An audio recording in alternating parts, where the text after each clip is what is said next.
In today's video, I'm going to teach you how to disconnect or remove a bank account from QuickBooks Online. We'll walk through this process step by step so you can safely stop a bank feed without accidentally deleting any important accounting data.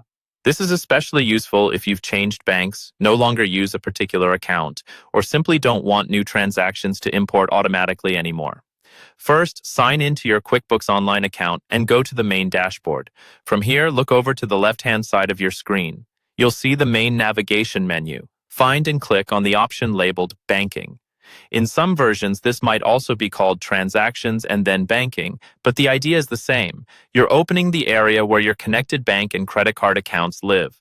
Once the banking page loads, you'll see tiles or cards along the top for each connected account. These might be checking, savings, or credit card accounts. Take a moment to double-check that you're selecting the correct account, especially if you have multiple with similar names or balances. When you've identified the account you want to disconnect, click directly on that tile to make sure it's active and highlighted. With that account selected, look for the small pencil icon near the top right corner of the account tile or in the account details area. This pencil icon is the Edit button. Click on it, and from the drop-down options that appear, choose Edit Account Info. This will open a new window or panel where you can see the detailed settings for that specific account. In the Account Info window, scroll until you find the option that says Disconnect this account on Save. This is the key setting that tells QuickBooks to stop importing new transactions from your bank. Go ahead and check that box.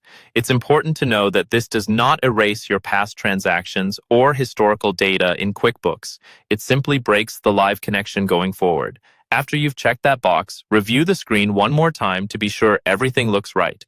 When you're ready, click Save and Close. QuickBooks will update the account and disconnect the bank feed. From now on, that account will remain in your chart of accounts for reporting and historical purposes, but it will no longer pull in new transactions automatically. If you ever need to reconnect it in the future, you can do so from the same banking area.